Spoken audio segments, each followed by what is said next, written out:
Well, this should be a fun one. Knowing that many consider this the first bad episode of the series, we should be in for a bit of a bumpy ride with Boastbusters.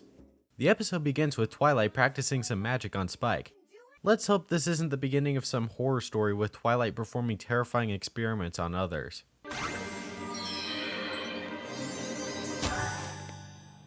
Haha, you did it! So, Twilight has the abilities of telekinesis and teleportation. Spike even mentions she's learned 25 magic tricks. I wonder how many of those are only used for cheap jokes. Yep, that's right, this whole scene is just for laughs. Hello, Rarity. What's that? Oh, it's nothing. Just my awesome mustache. The only problem is no one's laughing. We then see Spike being redundant. Growing magic. That's number 25. 25 different types of tricks and counting.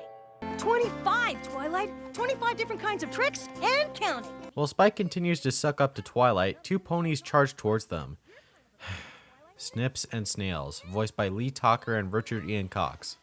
Haven't you heard? There is a new unicorn in town! Yeah, they say that she's got more magical powers than any other unicorn ever! Look, I have no disregard for either of these voice actors. I think they are both very talented in their work. But do our first male characters other than Spike have to be such annoying idiots? Then we get introduced to someone that isn't nearly as aggravating. Trixie, voiced by Kathleen Barr. Is there anything you can do that the great and powerful Trixie can't? As an antagonist, I think Trixie works really well in this episode. While her voice inflections can get a bit irritating, at least to me, it's interesting seeing a character in this show that isn't downright evil like Nightmare Moon, and seeing her challenge other ponies to see who is truly better at magic shows how confident she is as a character. However, the main six appear to confuse confidence with arrogance. They treat Trixie as this terrible pony that constantly shows off how great she supposedly is. First off, she's a performer and that's kind of her job. And secondly, I don't see why they would be this upset to upstage her like they do. I might be able to see Rainbow Dash doing this, but not Applejack or Rarity. Even then, why do they feel the need to challenge Trixie? Say I went to a taco eating contest and somebody competing said, "I'm the best taco eater that ever lived." I wouldn't berate them for bragging about eating tacos, that's what they're at the competition for. And if him boasting really irked me for some reason,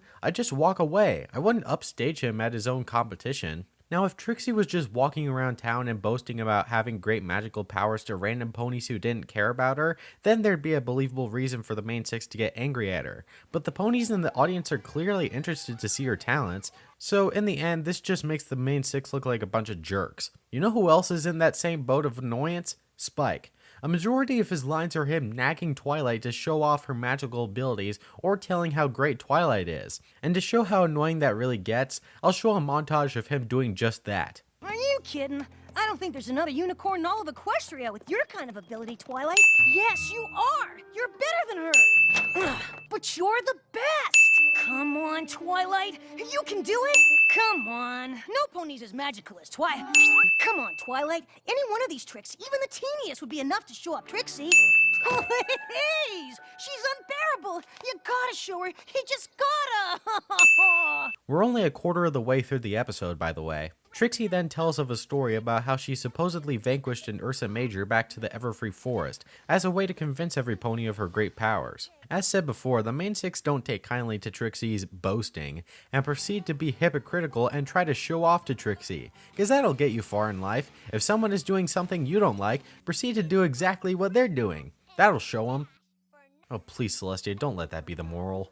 Thankfully, Trixie one-ups them in pretty amusing ways. No! Green hair! Not green hair! Who can say where the road goes? You think you have more magical talent? Well, come on. Show Trixie what you've got. Show us all. Who, me?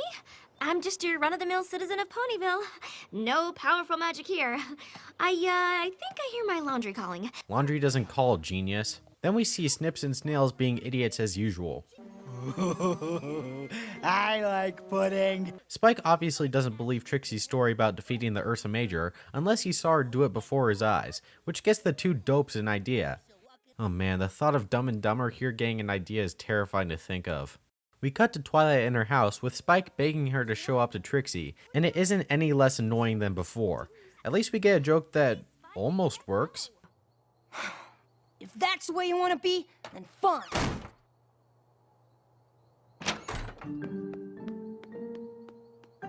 So you want to know what Snips and Snails' idea was earlier? To wake up the Ursa Major so Trixie can defeat it. I don't think I've ever seen such levels of stupidity in my entire life. Okay, let's put this into perspective. Think of the stupidest person you know.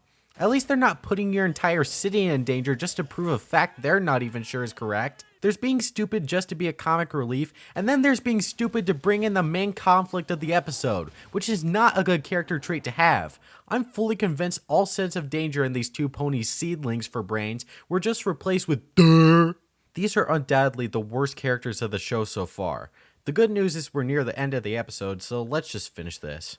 So Trixie tries to use her methods from earlier, but fails. Twilight comes to see what the problem is, and look! These two are smiling as the Ursa is tearing into an innocent pony's house. I'm starting to wonder if they're just psychopaths that love death and destruction. No, I said we're going to be done with this as quick as possible. Alright, so Twilight uses her magic to get rid of the beast in the strangest way I've ever seen. She controls the wind to make some cattails play a song that makes the Ursa drowsy, then drains the water from a water tower, possibly causing even more damage to the city, replaces the water with milk from a barn full of cows, and gives it to the Ursa like a baby bottle and levitates it back to its cave. Also, does anyone else think this imagery is a bit suggestive? I know how much you all hated Trixie's showing off with her magic tricks, and I just thought... Whoa. Magic's got nothing to do with it. Twilight's element being magic, Trixie being a magician, the main conflict being resolved using magic. Yeah, you're right. This episode has nothing to do with magic. Trixie's just a loudmouth. Just because one has the ability to perform lots of magic does not make one better than the rest of us. Especially when you got me around being better than the rest of us. There's no need to go strutting around and showing off like that. Oh? That's my job. Trixie's not the only loudmouth here, Dashie.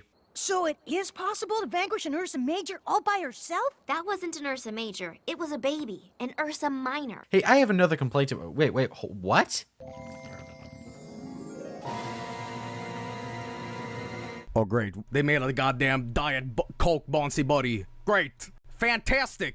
Then Trixie runs away and I don't care. And Snips and Snails are about to receive their punishment. You know, I've never wished harsh punishment for anyone, but considering the unbelievably stupid choice these two made and the catastrophic consequences that choice could have had, I'm really excited to see what their punishment is. For starters, you can clean up this mess. Alright, community service isn't a bad start. Now what's the real punishment? Should I give them number 25? Oh, 25, yes.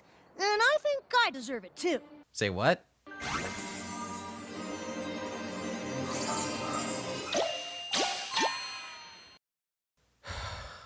Okay, episode. You failed in almost every single aspect so far. At least you can have a decent moral. Just give me something to praise in this episode. My friends helped me realize that it's okay to be proud of your talents, and there are times when it's appropriate to show them off. Nothing about making the right decisions like with Snips and Snails. Nothing about dealing with so-called show-offs with the main six. Okay, that's fine. I didn't want to compliment this episode today anyway. And the episode ends with more stupid mustaches, and that was Boastbusters. Thank goodness this episode is done for. This is easily the worst episode of the season I've reviewed so far, bar none. Friendship is Magic Part 2 might have had glaringly obvious story problems, and the others had minor issues, but this episode fails on almost every single category. The story ended on an anticlimax, the writing was filled with nothing but cheap jokes, the characters were either incredibly hypocritical or incredibly annoying, the message doesn't apply well to the episode itself, and there were far more animation errors I noticed than in any other episode. What sealed the episode's fate for me though was how poorly portrayed the main six were. I was actually happy to see Trixie show up to the main six, and when the antagonist is more likable than your main cast, that's when you know you did something horribly wrong. The only thing I can say was good about the episode was Trixie herself. She was a well-written foil for Twilight and was easily the most entertaining part of the episode, though there really wasn't that much competition. With that said, Boastbusters receives a 3 out of 10, gaining a bad rating. I think Snails sums it up best with this. Well, that was a dud. This is JoCoBrony, and I need to brag about the fact that I have 100 subscribers.